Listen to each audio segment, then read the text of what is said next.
pensando en la historia de Mesoamérica, nacen, crecen y mueren. Es un ciclo natural y ese ciclo lo estamos viendo aquí en Michoacán.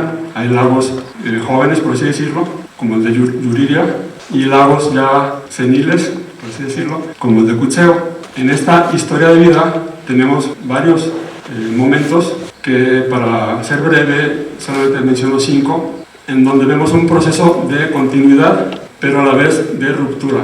Tenemos que, en términos muy generales, surge este modo de vida lacustre, del cual vamos a hablar en un momento, más o menos allá por el periodo arcaico, se consolida en el formativo, parece que decrece un poco en el clásico, y para el posclásico tenemos un caso de sequías, ya hay datos geológicos publicados recientes sobre sequía en esta época, de tal suerte que las poblaciones se concentran en las poquitas áreas donde había agua en abundancia, que eran en el caso de la Cuenca de México, Tenochtitlán, y en el caso de Michoacán, Tzintzuntzan. Por esta misma razón de cambios climáticos y demás, parece que cobra importancia el modo de vida lacustre. Posteriormente acontece la conquista de Mesoamérica y cambia la orientación de la economía y de la producción hacia la agricultura y ganadería y la minería.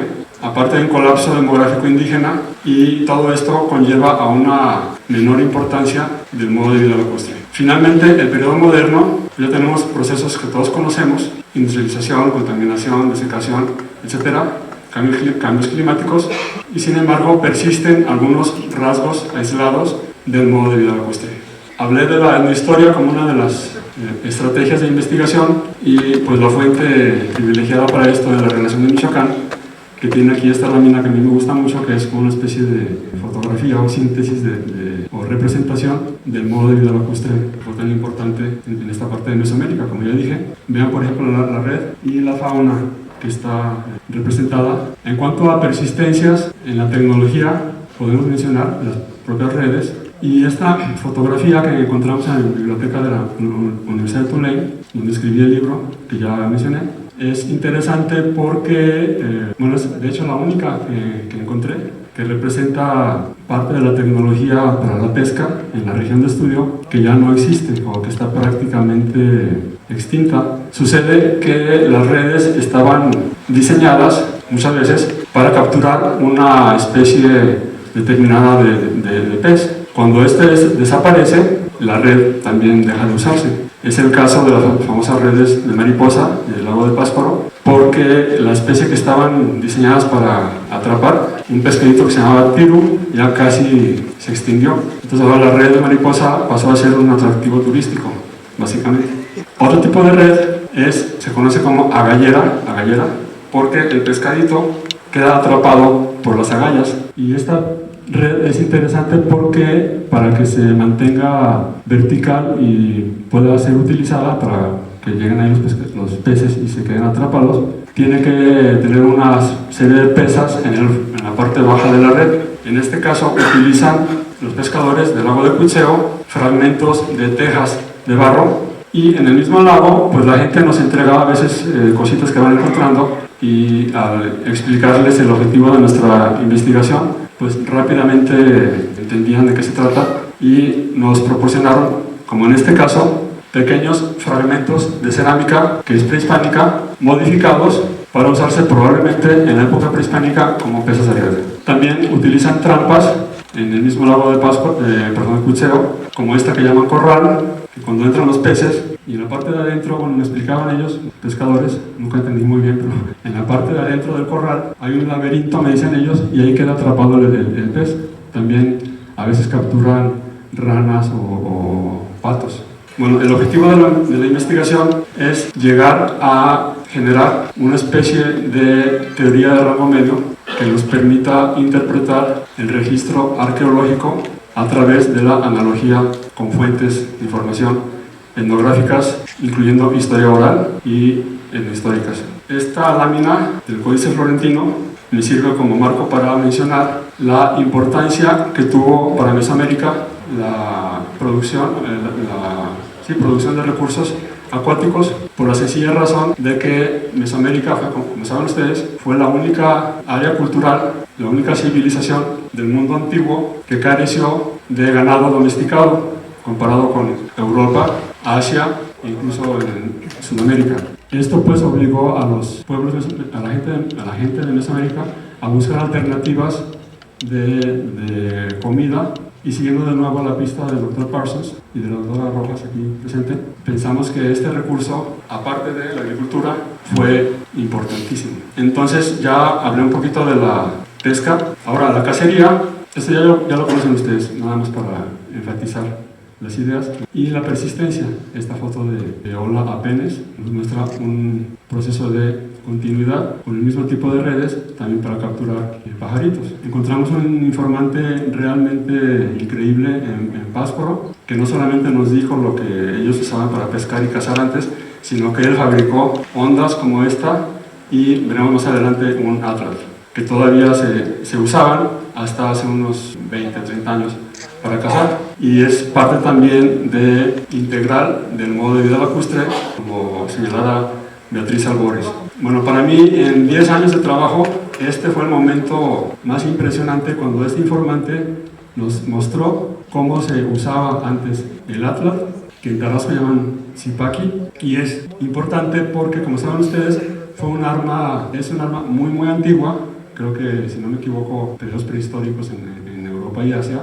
Fue muy utilizada ampliamente en Mesoamérica y dejó de usarse aproximadamente hace unos 50 años aquí en el lago de Pátzcuaro, pero este señor pues no solamente nos enseñó cómo se usa, sino que aparte fabricó uno para que tomáramos fotos de todo el proceso, desde que cortan el árbol, la rama, bla, todo eso pues está en el libro. Otro elemento importante del modo de vida lacustre, que también tiene que ver con esta falta de alimentación de tipo proteína animal domesticada en Mesoamérica, fue la de los insectos. Y aquí tenemos, por ejemplo, en el mismo códice florentino, los insectos lacustres, la forma de captura, y acá también los huevecillos de los insectos, y abajo las algas, que todo en sí, en su conjunto, la pesca, la cacería de patos, la captura de todo tipo de animales acuáticos y el aprovechamiento de algas, por ejemplo, como la espirulina, formaron un menú completo que ese debate entre el Dr. Parsons y Marvin Harris, por ejemplo, pues yo creo que es muy válido. Harris decía que el canibalismo, entre comillas, azteca, se explicaba porque era una sociedad carente de proteínas de animales.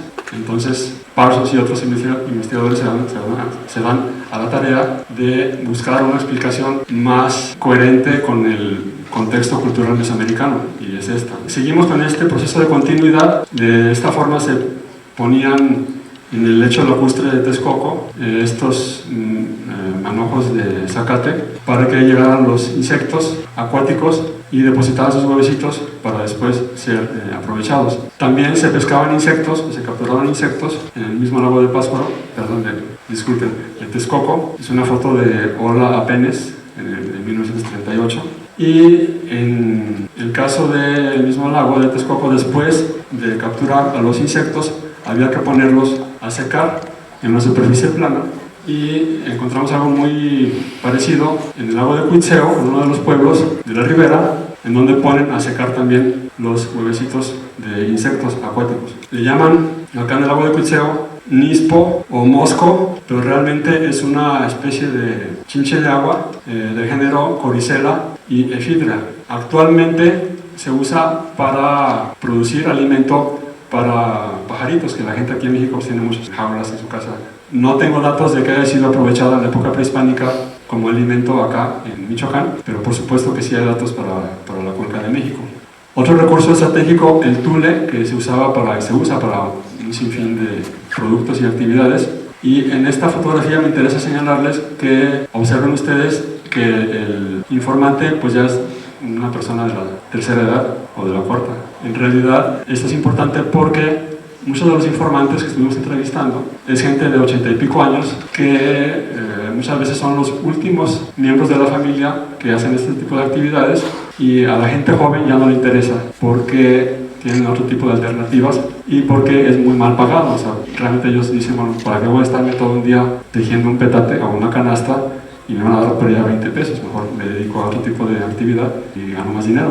Entonces esto representa que este tipo de trabajo es en cierta forma un rescate etnográfico, porque la siguiente generación de arqueólogos muy probablemente ya no tenga esta capacidad, esta facilidad de ver gente que está todavía haciendo actividades que son en parte prehispánicas, que han persistido. Incluye a la arquitectura vernácula, que utiliza elementos lacustres como el carrizo y el tule. Esta casa tomé la foto hace como 10 años, después regresé a este pueblo, ya la destruyeron y en su lugar está una casa de cemento. Y todo esto pues está cambiando muy rápido. También nos interesan el espacio de trabajo, las unidades domésticas, ligado con actividades como la producción de canastas. Aquí tenemos parte del assemblage material, que es el yunque y la mano de piedra y un cuchillo.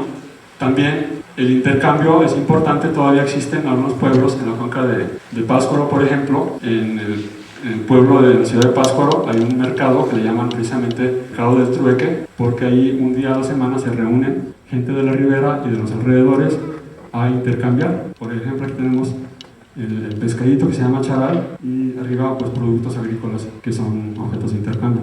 Y aquí está parte del assemblage del modo de vida lacustre. Son fotos tomadas básicamente de la Cuenca de México, no las tomé yo, son de Parsons, en fin, de varios autores.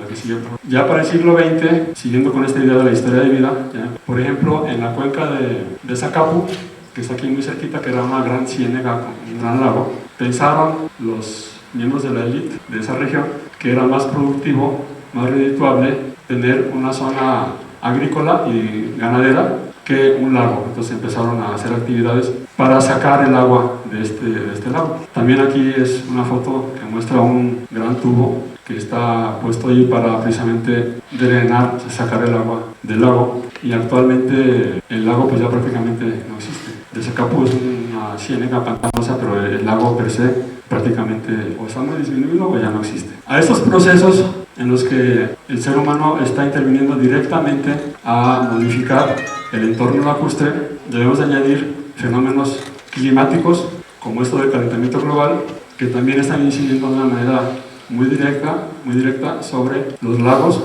michoacanos y de todo México, y a su vez sobre la persistencia o la eventual extinción de este modo de vida que hemos estado platicando.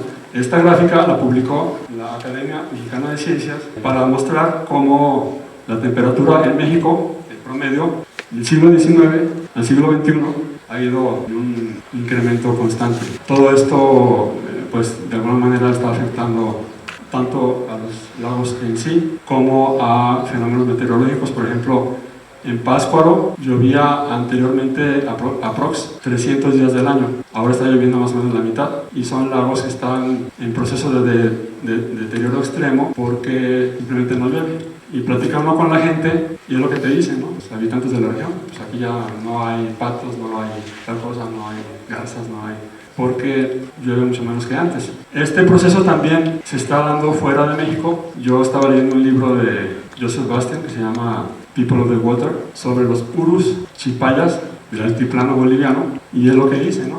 Ya no hay flamingos, por ejemplo, este pájaro que se llama parihuana, ya está en vías de extinción porque ya no hay pantanos, o casi no hay pantanos en esta región del altiplano. O sea que es un proceso global. No quiero ser catastrófico, ni soy experto en la materia, simplemente como un observador. Cuando uno interactúa con la gente que vive en los lagos y no en la ciudad, pues te das cuenta que tiene una visión más inmediata de lo que está pasando, y básicamente son bad news.